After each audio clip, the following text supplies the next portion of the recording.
चलो जी। ये हमारी क्लास है जनाब।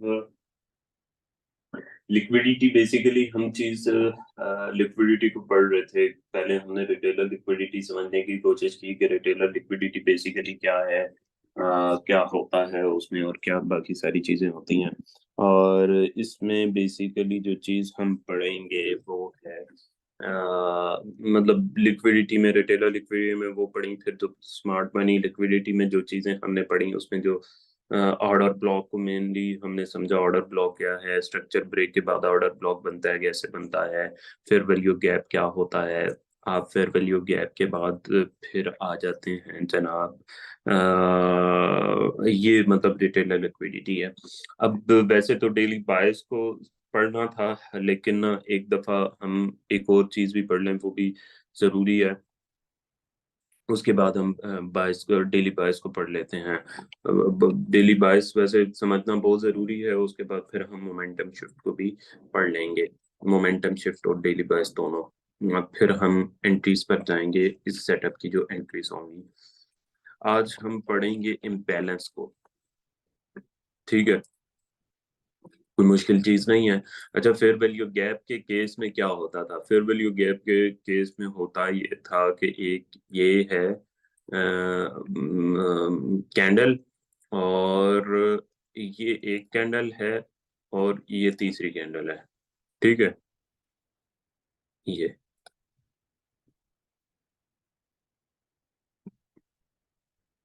ये तीसरी कैंडल है।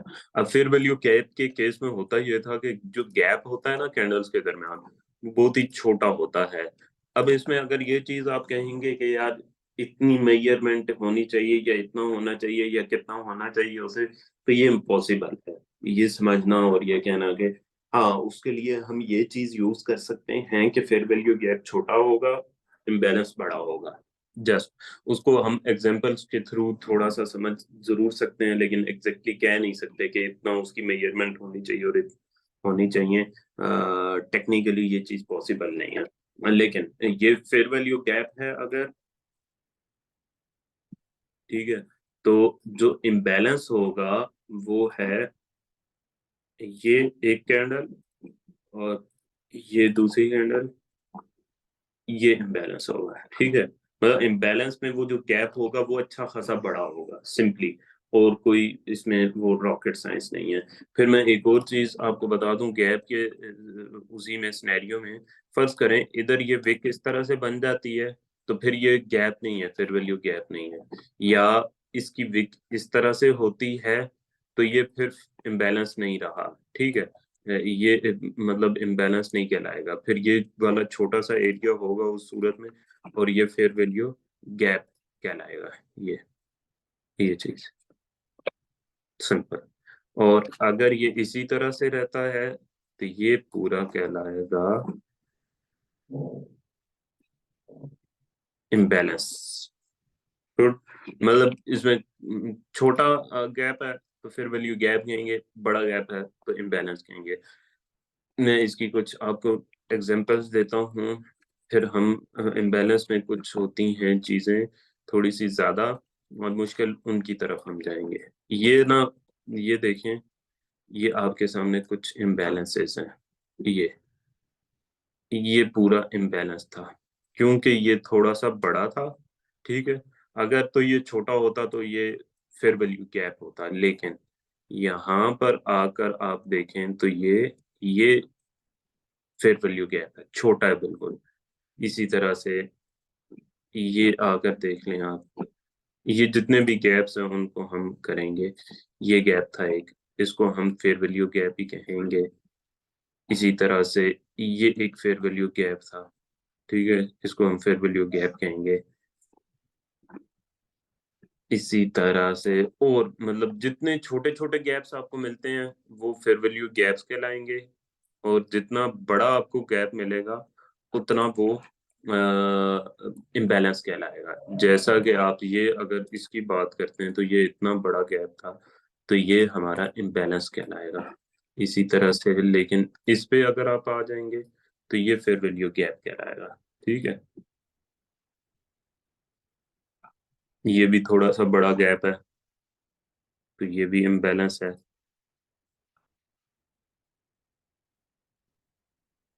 इसी तरह से ये एक गैप है, छोटा गैप है तो फिर वैल्यू गैप है। और कहाँ पर है, यहाँ से लेकर यहाँ तक अगर जाएंगे तो ये भी पूरा एक इम्बैलेंस है। और अच्छा, अब इसमें ना एक और सिनेरियो भी होता है, वो मैं आपको बताता हूँ। वो बेसिकली क्या होता है, वो ये होता है कि बाजू का इस तरह की एक कैंडल है, नेक्स्ट कैंडल इस तरह से है, फिर इस तरह से एक कैंडल बनी है, फिर इस तरह से एक कैंडल बनी है, और इनमें से कोई भी कैंडल वापस होकर नहीं गई।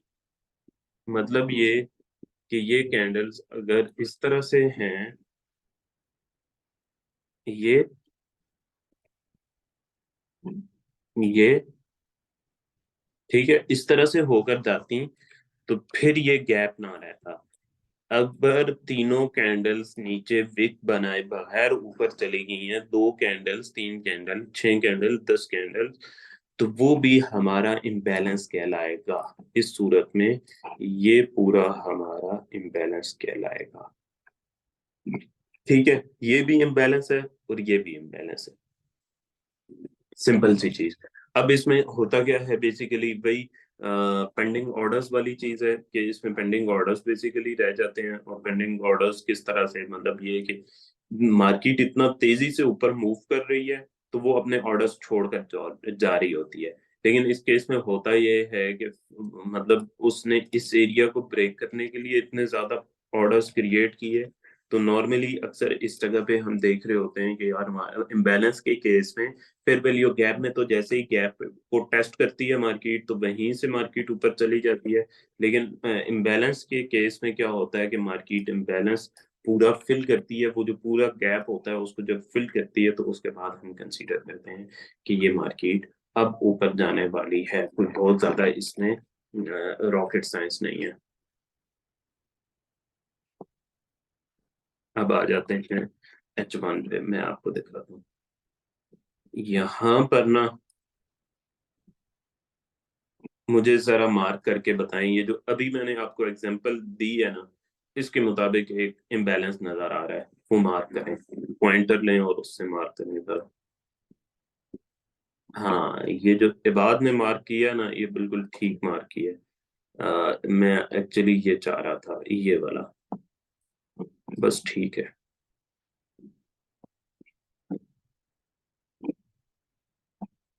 बस ठीक है।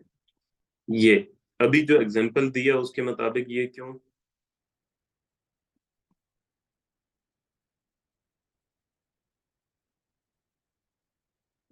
ये इस वजह से कि ये एक फेयर वैल्यू गैप सा बना था, इसको टेस्ट करके फौरन से ऊपर चली गई मार्केट।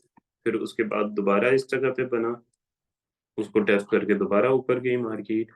अब ये एक पूरी मूव है जिसमें आप देखें तो हमें क्लियरली पता चल रहा है कि मार्केट नीचे आए बगैर डायरेक्टली ऊपर जाती जा रही है। ठीक है, ये हमारा कहलाएगा इम्बैलेंस।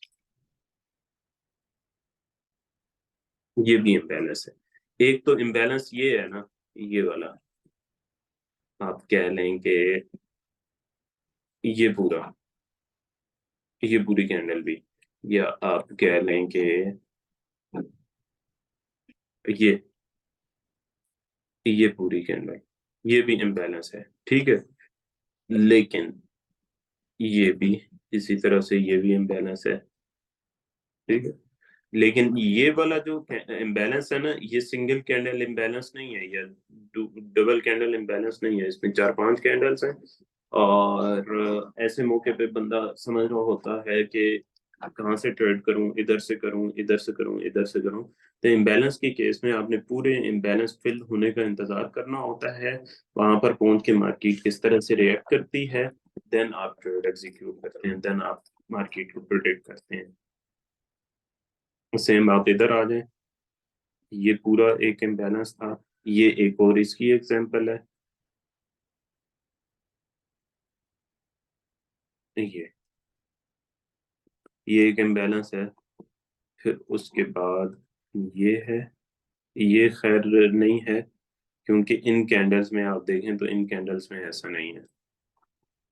ये वाली जो कैंडल्स हैं, ये कैंडल अपने ऑर्डर्स पिक करके जा चुकी हैं। ठीक है। इसी तरह से आप यहाँ पर आ जाएं, ये देखें, ये इम्बैलेंस है, समझ गए। बल्कि आप कह लें कि ये यहाँ से यहाँ तक है, यहाँ तक, ऊपर तक नहीं, ये यहाँ तक, इससे यहाँ तक। आप देखें कैसे मार्केट वापस आई है, इम्बैलेंस पूरा फिल किया है इसने, और उसके बाद से बाय में है। इसी तरह से आप आएंगे यहाँ पर, ये यहाँ से लेकर यहाँ तक पूरा इम्बैलेंस है। ये देखें यहाँ पे इसने इसको फिल किया है, ये, और देन नीचे गई है। फिर नीचे से इसने ये वाला इम्बैलेंस पिक किया, फिर ऊपर गई। तो ये लिक्विडिटीज ऐसे पिक कर रही होती है मार्केट, और ठीक है फंडामेंटली भी चल रही होती हैं। सो रीजंस होती हैं, इसराइल अमेरिका, ये वो, सो वॉर्स, यूक्रेन रशिया, सो होती हैं, इन्फ्लेशन क्राइसिस, सब चीजें इम्पैक्ट करती हैं। लेकिन टेक्निकली भी मार्केट को चलना होता है, उस सब के बावजूद भी मार्केट टेक्निकल को जरूर रिस्पॉन्ड करती है। ये एक इम्बैलेंस था पूरा। आप देखें कि इम्बैलेंस के एंड पर एक ऑर्डर ब्लॉक था, उसको टेस्ट किया मार्केट ने, और वहां से ऊपर चली गई। तो ये देखें, जहां जहां पर भी लिक्विडिटी लेवल्स बन रहे हैं उनको मार्केट टेस्ट कर रही है, वहां से मूव बैक कर रही है। इसी तरह से आप आ जाए, हम इस वक्त चूंकि सिर्फ इम्बैलेंस को देख रहे हैं,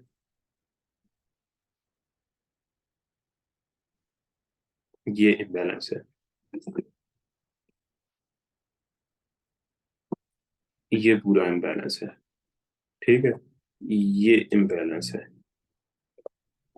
इसी तरह से ये इम्बैलेंस है। ठीक है।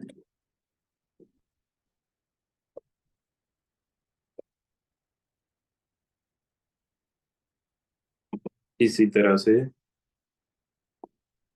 ये भी इम्बैलेंस है, इस कैंडल में बड़ी कैंडल है ना चूंकि, इम्बैलेंस है। लेकिन इधर हम आ जाएंगे तो ये फेयर वैल्यू गैप है, ये इम्बैलेंस नहीं है। इसी तरह से इसको आप इम्बैलेंस कंसीडर नहीं करेंगे। किसको? ये ये कैंडल्स पिक करके गई हैं, लेकिन इस दौरान में क्या है कि ये छोटा सा फेयर वैल्यू गैप मौजूद है। आप देखें कि कैसे उस फेयर वैल्यू गैप को मार्केट टेस्ट करती है और फिर ऊपर जाती है। ये गैप था पूरा, फेयर वैल्यू गैप कह लें, जो भी कह लें, गैप था, उसके एंड पे ऑर्डर ब्लॉक था। ये पूरा जो है ना, यहाँ पे अभी हमें इम्बैलेंस मिला है। ये यहाँ से लेकर यहाँ तक ये पूरा इम्बैलेंस था। ठीक है, ये चीज, इसको किसी और टाइम फ्रेम में देखते हैं।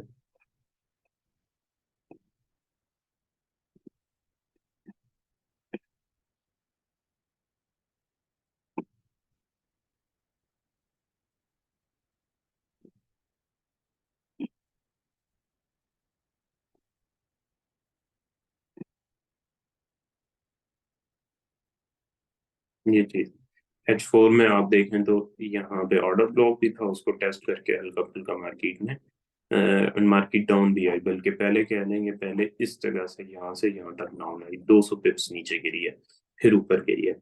फिर आप ये देख लें यहाँ पे, ये पूरा एरिया।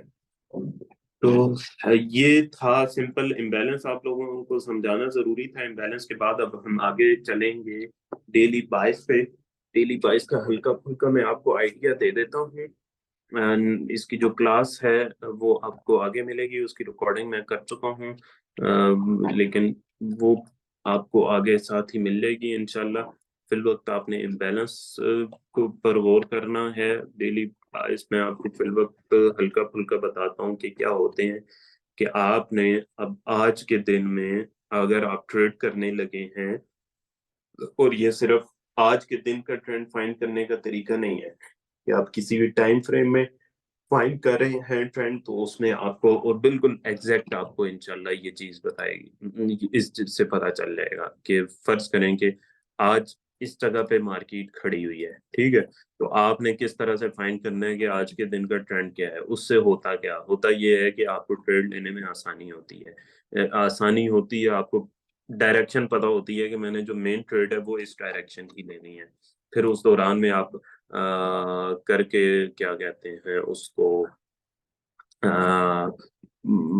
ब्रेक ऑफ स्ट्रक्चर को फाइंड करके और उसके बाद आप वहां से एंट्री लेने की कोशिश करते हैं। कि ये चीज हम आगे भी देखेंगे, कोई बहुत ज्यादा मुश्किल चीज नहीं है। क्वेश्चन आंसर्स अब हम लेंगे, क्वेश्चन आंसर्स रेडी किए होंगे आपने।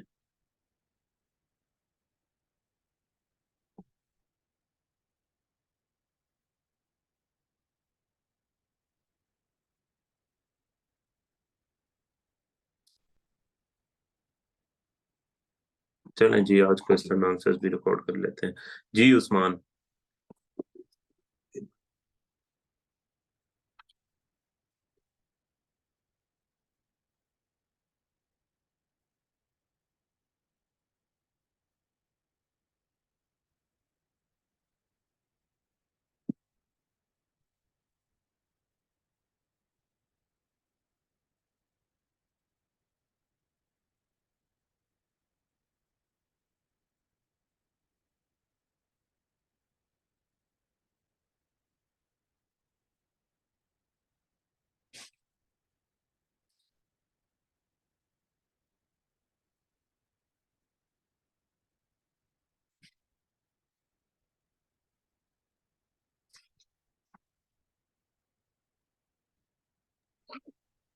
अस्सलाम वालेकुम सर। वालेकुम सलाम। अच्छा सर, मेरे थोड़ा स्ट्रक्चर ब्रेक के वाले से क्वेश्चन था, वो कर लूँ? जी जी करना है। अच्छा सर, वो स्ट्रक्चर ब्रेक जो आपने बताया था बॉटम में बनता है, तो वो बॉटम के अलावा जो सेल साइड पे है वो भी बन सकता है? उसके वाले से थोड़ा गाइड कर। समझ नहीं आई। सर, एक आपने बताया था ना बॉटम पे स्ट्रक्चर ब्रेक होता है, हम्म। तो अप ट्रेंड में ऊपर जाके भी स्ट्रक्चर ब्रेक हो सकता है अप ट्रेंड टॉप पे? में जब तक इसकी पिक्चर नहीं होगी, चार्ट नहीं होगा, ये कैसे बताया जा सकता है। अच्छा सर, एक और मेरा सर फेयर वैल्यू गैप के हवाले से क्वेश्चन था। जी करें।